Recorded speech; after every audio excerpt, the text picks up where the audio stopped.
वृंदावन की महिमा प्यारे कोई ना जाने, प्रेम नगरिया मनमोहन की प्रेमी पहचाने। अच्छा एक बात और बताएं भाई, भगवान श्री कृष्ण हैं तो वहां या रुक्मणी जी होनी थी या तो राधा जी होनी थी। जगन्नाथ भगवान की कथा भी यहीं से है।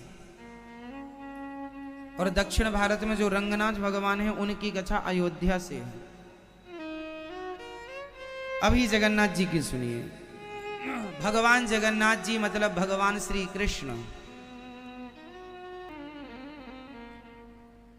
जाकर जब सामने खड़े भये,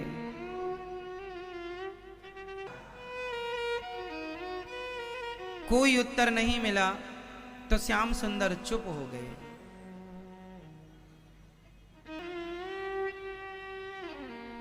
झुकी पलकों से ही राधा रानी ने कहा,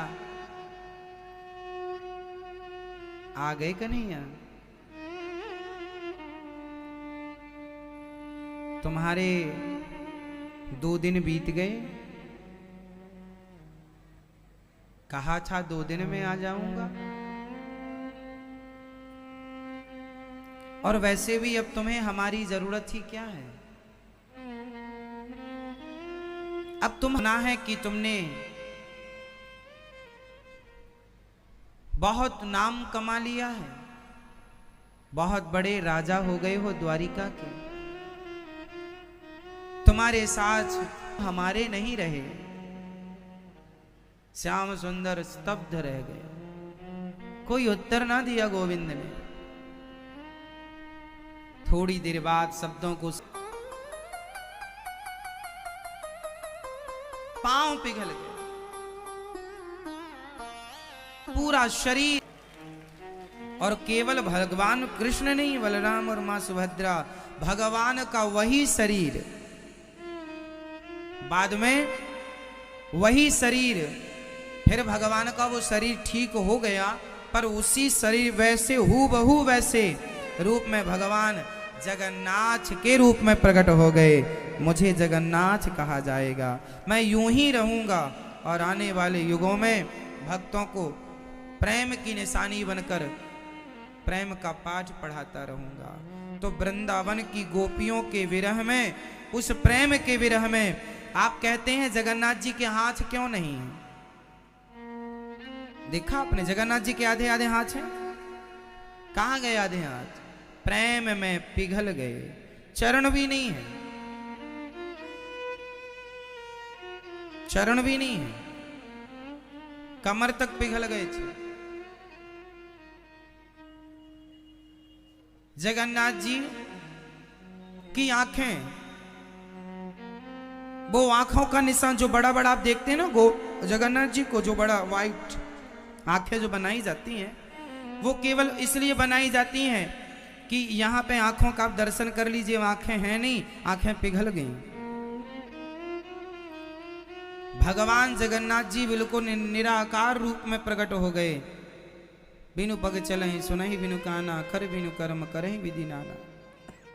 बिना हाथ के सारा काम करते हैं, बिना पांव के चलते हैं, और बिना नेत्रों को देख सकते हैं तो केवल जगन्नाथ भगवान देख सकते हैं।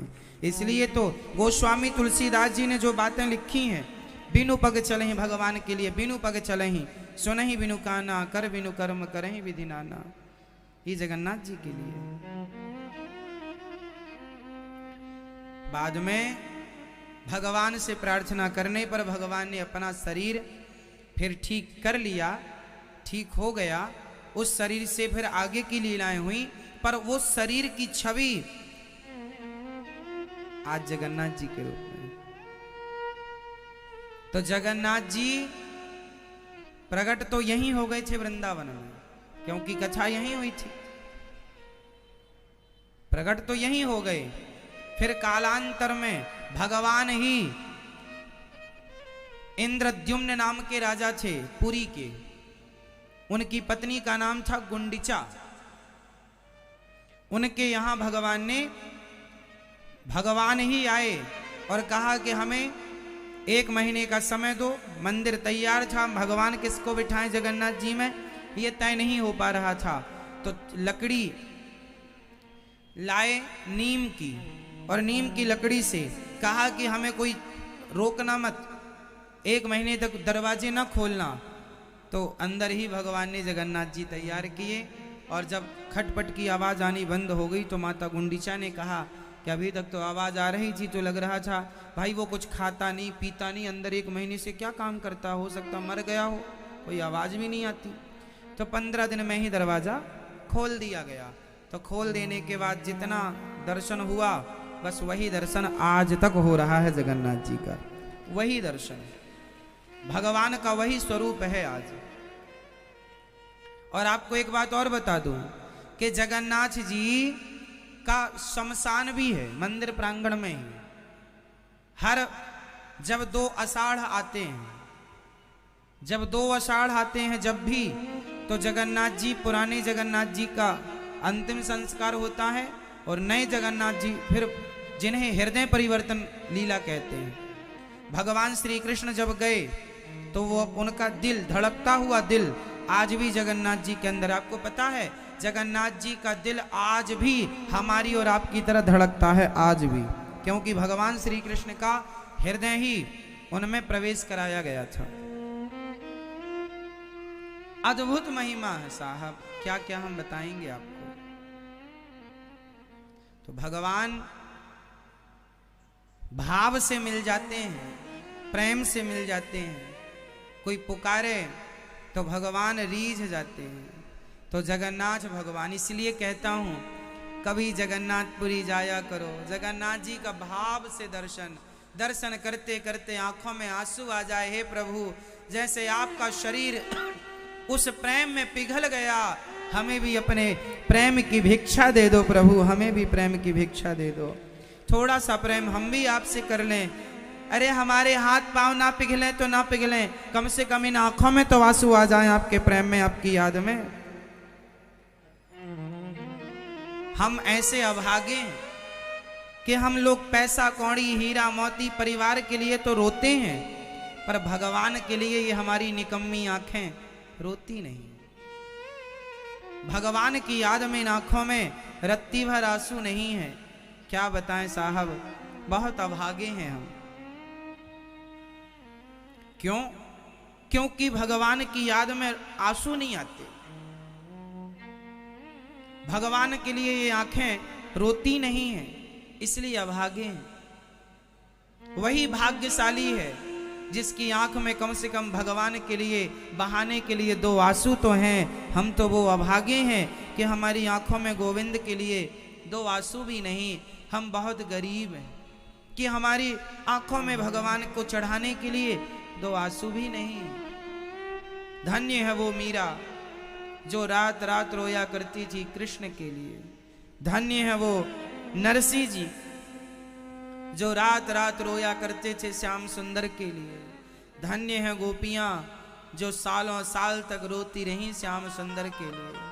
और हम लोग ऐसे अभागे हैं कि आंखों में आंसू नहीं आते, सूख गए हैं, ना जाने कहां चले गए हैं।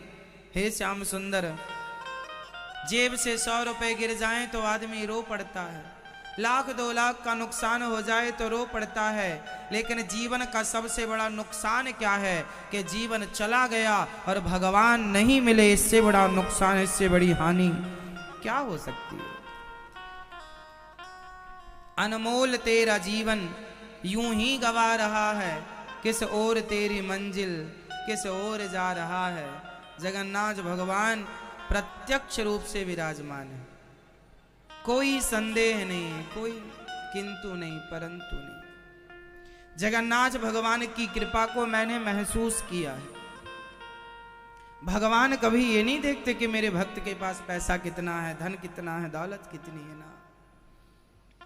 भगवान तो केवल भक्त के सहज सच्चे भाव को, हृदय को टटोल लेते हैं। दिल कितना अच्छा है, भाव कितना सुंदर है मेरे भक्त का, मेरे लिए वो कितनी दूर से आया है। इसलिए जगन्नाथपुरी जाया करो जगन्नाथ जी से मिलने। तो जगन्नाथ जी हाथ पसारे खड़े हैं, वो तो कह रहे हैं मैं तो खड़ा हूं तुम्हारे इंतजार में, हाथ पसारे तुम आ जाओ तो तुम्हें गले से लगा लूं, पर हम अभागे उनके गले लगने के लिए जाते ही नहीं। वो तो हाथ पसारे खड़े हैं, सबके लिए खड़े हैं, क्या बताएं। ये दास अनिरुद्ध हम बहुत पहले लगभग 2019 में जनवरी में शायद गए थे जगन्नाथपुरी, कथा थी वहां पर,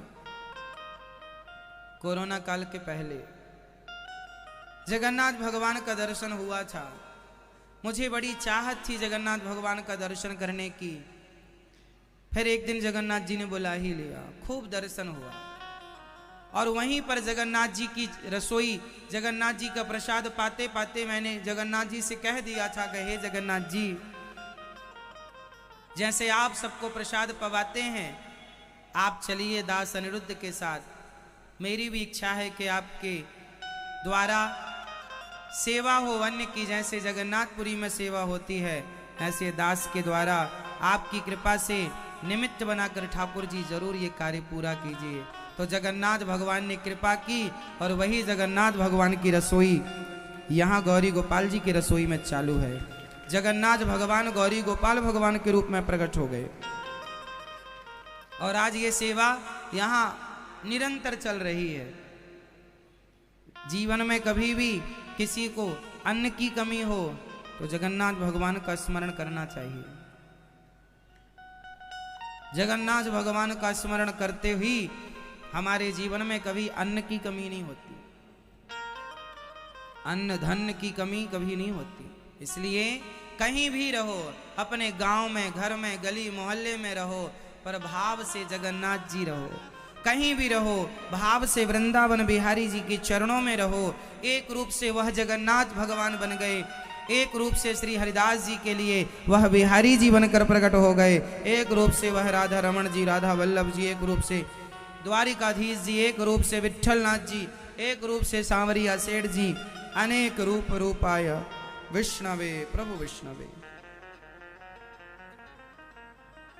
तो भगवान से प्रेम कीजिए, भगवान की याद में मस्त रहा करो। सारी जिंदगी पैसा कमाओ, पर उस पैसे को अंत में उसका सदुपयोग करो। सार्थक तभी है धन जब धन से धर्म हो जाए, भगवान का दर्शन हो जाए। सारी जिंदगी पैसा कमाया और बुढ़ापे में बच्चों की लातें बातें खा के मर गए, ये जीवन कोई जीवन है? कुछ दिन बिहारी जी के चरणों में गुजारो, कुछ जगन्नाथ जी के चरणों में गुजारो। समय है, सदुपयोग करना सीखिए। जैसे हमारे यजमान परिवार ने, आप सबने समय निकाल कर अपने आप को कुछ दिनों के लिए वृंदावन में बिहारी जी के चरणों में समर्पित कर रखा है, ऐसे ही करना चाहिए। थोड़ा सा समय निकालो, कथा सुनने आया करो, बिहारी जी के चरणों में आया करो, वृंदावन की परिक्रमा लगाओ, यमुना जी का दर्शन करो। यही तो जीवन की सार्थकता है।